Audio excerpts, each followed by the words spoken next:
Ahora está con nosotros el doctor Marcos Gutiérrez Ayala.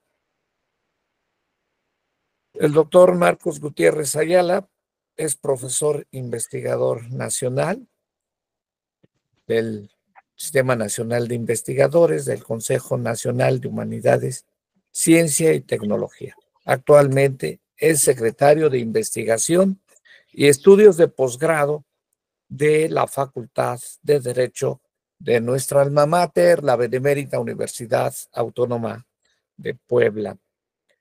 El doctor Marcos Gutiérrez Ayala, pues tiene obra publicada,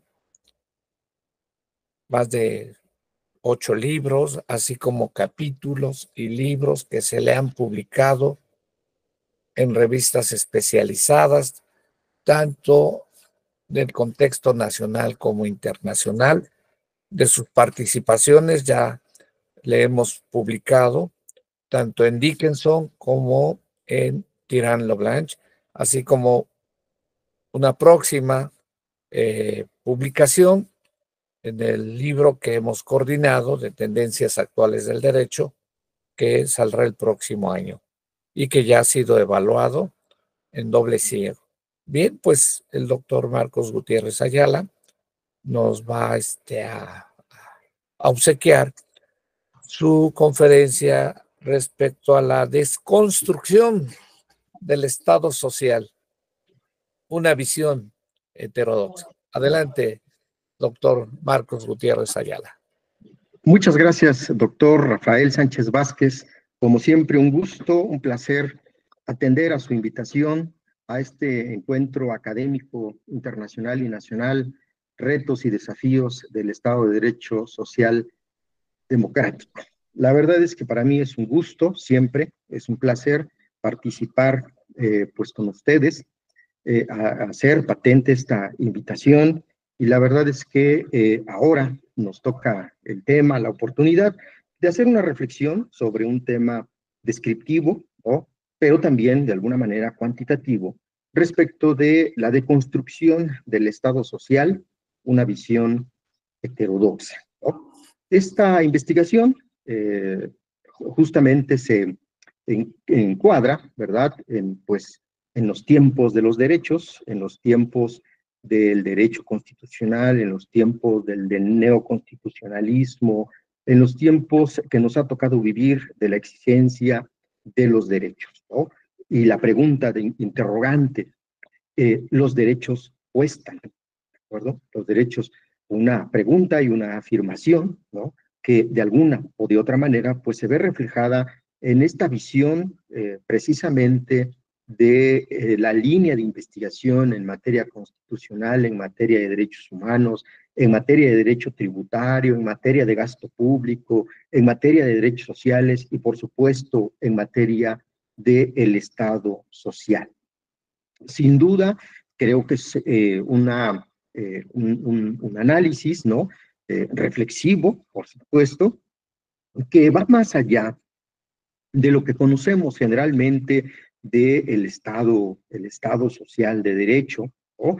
Por supuesto que pues, un concepto que ha ido, digamos, transformándose, ¿no? Y que de alguna manera se sigue viendo al Estado de Derecho, al Estado constitucional de derecho, al Estado social del derecho, de distintas perspectivas, ¿no? Evidentemente, esta parte, digamos, del derecho, ¿verdad?, reviste o surge una nueva, digamos, reinterpretación, una nueva figura, una nueva visión del Estado social del derecho, y que va encaminado precisamente no a verlo solo desde una perspectiva jurídica, no solo desde la descripción de la norma, sino evidentemente este Estado social de derecho tiene que ver justamente, ¿verdad?, con una cuestión de pensamiento complejo. Es decir, ver al Estado desde una posición no es lo mismo, fíjense, no es lo mismo desde ver el Estado social del derecho desde una posición política, desde una posición jurídica, desde una posición económica, ¿no?, Pero esto creo que nos da oportunidad, es un área de oportunidad para nosotros, los investigadores sociales, en el entendido de que tenemos que conjuntar esta visión y esta nueva visión del Estado social, ¿no? El Estado social democrático. Esto viene encaminado, encauzado, viene a la par de la visión que hemos tenido y que va surgiendo o que va teniendo el derecho. En este sentido, pasamos de un Estado legalista a un Estado constitucionalista. Pasamos de un Estado reglamentista para ver al derecho desde una visión principialista, ¿no? Pasamos de un derecho discrecional a un derecho argumentativo. Pasamos de un derecho coherentista a un derecho conflictivista. Y evidentemente pasamos de la visión de un derecho de la subsumpción para pasar a la ponderación, ¿no? En este contexto creo que hay una deconstrucción pues del derecho social, del derecho, del Estado social, porque precisamente lo relacionamos, ¿no? Todo ello con la garantía de los derechos, ¿no? Siempre hemos partido de la idea de que el Estado tiene que financiar, tiene que sustentar, tiene que garantizar los derechos sociales, pero quizá hemos perdido la visión de que no puede existir una plena garantía de los derechos, no puede existir una plena satisfacción de necesidades sociales sin un Estado económicamente fuerte. Luego entonces, esta visión, digamos, esta justificación jurídica del gasto público tiene que ver con políticas económicas, tiene que ver con políticas públicas y tiene que ver, evidentemente, con cuestiones de carácter jurídico, ¿no? Y tiene que ver con una serie de conceptos que se desprenden precisamente de este análisis y estudio del derecho, porque podríamos decir que estamos hablando y se ve vinculado todo esto del gasto público, se ve vinculado con el derecho financiero, se ve vinculado evidentemente con la transparencia, se ve vinculado con la rendición de cuentas, se ve vinculado con la protección de datos personales, se ve vinculado con la recaudación. Y si ustedes están conscientes, bueno, quizá este Estado social y democrático, pues tiene que ver con una serie, digamos, ¿no? Ahora tenemos que verlo así, con una serie de factores que van a influir justamente en ese actuar de un Estado social y democrático, ¿no? Así, podemos advertir, ¿verdad?, que el Estado, estamos viviendo en este momento una visión en donde tenemos derechos, creamos derechos, legislamos derechos y todos son derechos. Sin embargo, creo que hemos perdido la visión en el sentido de que hay obligaciones. Frente a derechos hay obligaciones, ¿no? Pero también hemos perdido de pronto la visión de un Estado, ¿verdad?, que necesariamente recaudatorio, ¿no? Necesariamente recaudatorio. Y en este sentido, ¿verdad? Volvemos, fíjense qué interesante, pues, es todo ello. ¿Por qué? Porque pasamos a una visión, ya habíamos comentado, ¿no? Partimos de una cuestión jurídica, pero puede ser política, puede ser económica, es social, ¿no? Pero también, fíjense ustedes, pasa a una visión, a una posición ideológica. ¿Por qué ideológica? Porque evidentemente cuando sustentamos o tratamos de sustentar esta investigación, nos encontramos que por una parte, ¿verdad?, hay una defensa de una justicia distributiva, una justicia de satisfacción de necesidades, una visión de garantía de derechos. Pero por otro lado, una visión ideológica respecto del actuar del Estado, en donde vemos no un Estado, digamos, garantista, sino de este lado un Estado, digámoslo así, de alguna manera mínimo, ¿no? Y que se posesiona justamente ¿no? Esa ideología de pensadores, ¿no? que defienden una y otra posición y que esto va evidentemente a repercutir en una visión social democrática, ¿no? Entonces, esto se vuelve complejo y evidentemente esto hace más difícil garantizar el derecho a la educación, el derecho a la salud, el derecho a la seguridad y el derecho que ustedes pues tengan en mente. Claro, clasificando y dividiendo aquellos derechos que tienen un costo. Habrá derechos en esta, digamos, en esta dimensión de derechos, habrá derechos que no tienen un costo, ¿no? Quizá a lo mejor no tiene un costo, podríamos, así en términos generales, el derecho a expresar nuestras ideas, ¿no? Quizá el derecho de tránsito, ¿no? Pero hay otros derechos que cuestan, como los que ya les había advertido. Derecho a la educación, derecho a la salud, a la seguridad, derecho del trabajo, derecho a la vivienda, un derecho a la seguridad social. Son derechos en donde el Estado toma una posición, una actuación muy particular y muy evidente, ¿no? Y en ese sentido, pues, la propuesta, ¿no? Hipotética, digamos, ¿no? En esta investigación, pues es precisamente que se requiere de un Estado, ¿no? Fuerte financieramente hablando. Y esto a partir, ¿verdad? Asentamos y dejamos asentada una pretensión en en este artículo, ¿verdad? ¿Por qué? Porque partimos de la razón, partimos del análisis de los derechos humanos, de las necesidades sociales y, por supuesto, partimos del concepto esencial y fundamental del derecho y, evidentemente, del Estado social democrático.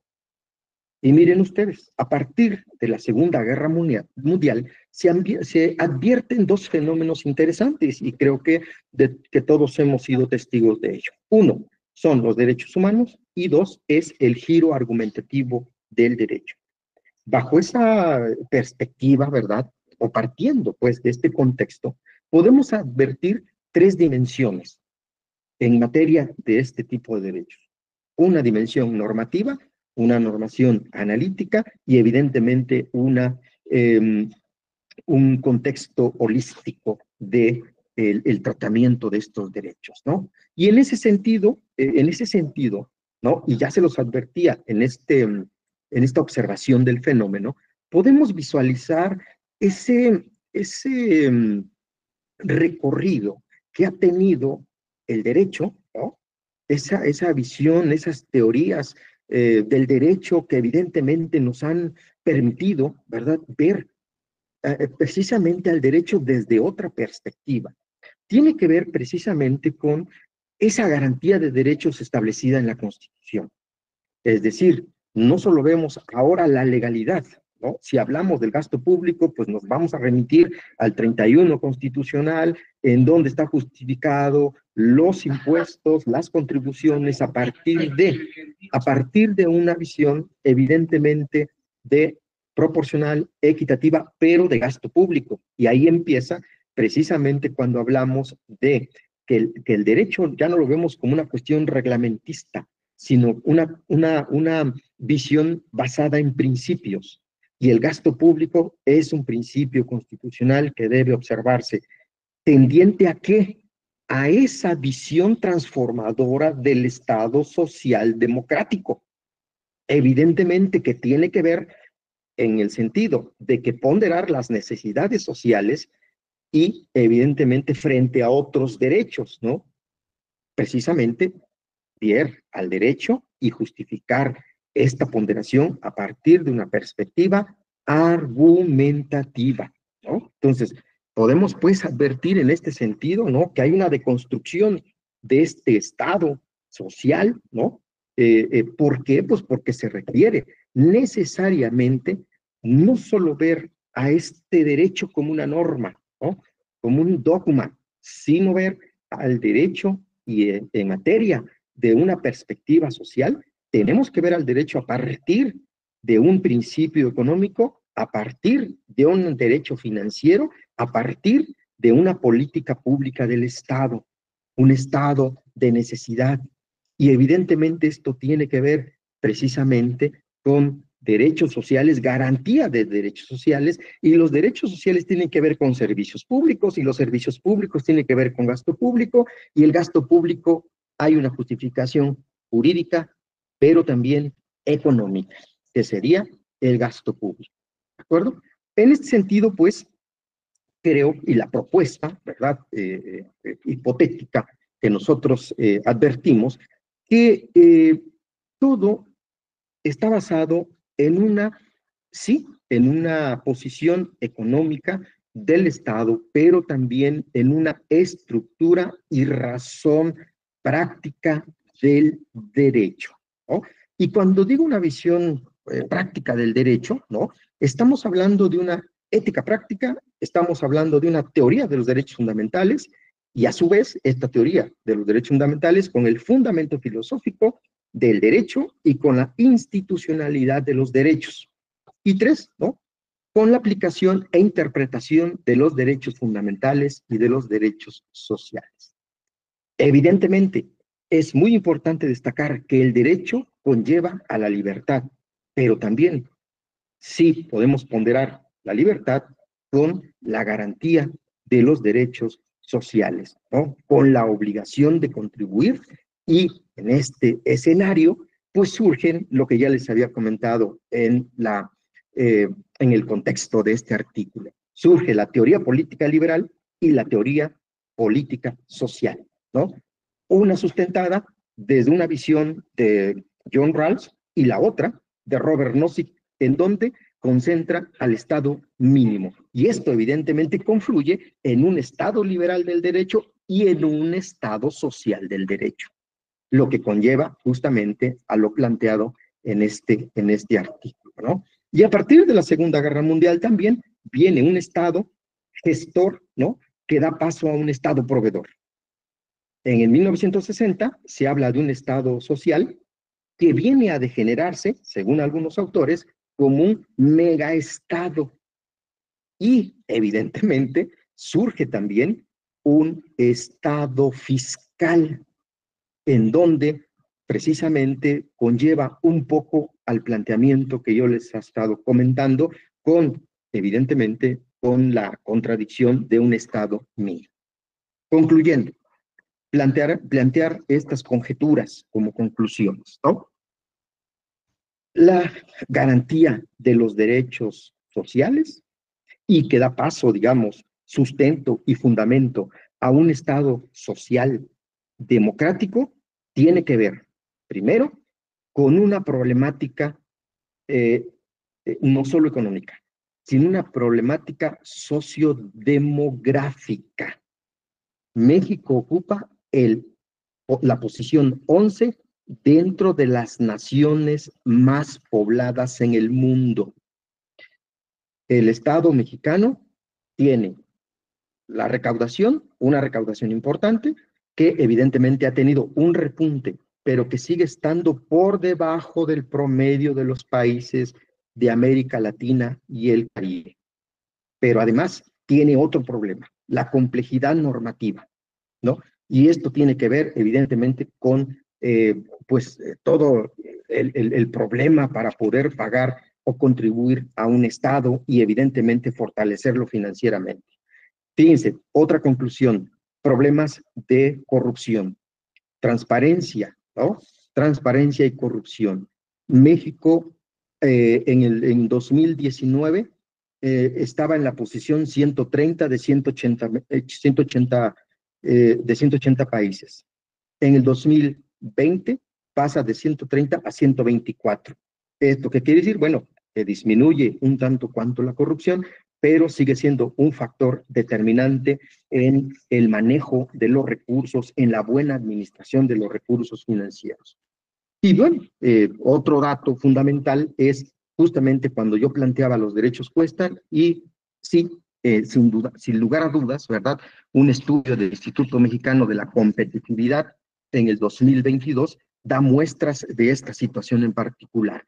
Hay un rezago educativo, sin acceso directo a la seguridad social, sin propiedad o copropiedad legal a la vivienda y sin acceso a la alimentación nutritiva y de calidad.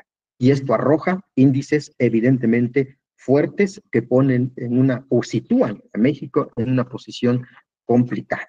Entonces, bueno, pues creo que esta es la propuesta, ¿verdad? La propuesta que nosotros que traemos, ¿no? Y espero pues haber contribuido en este gran evento que, insisto, se ha vuelto una tradición de este banquete jurídico que siempre muy liderado y muy encabezado por nuestro gran maestro y doctor, pues, Rafael Sánchez Vázquez. Muchas gracias.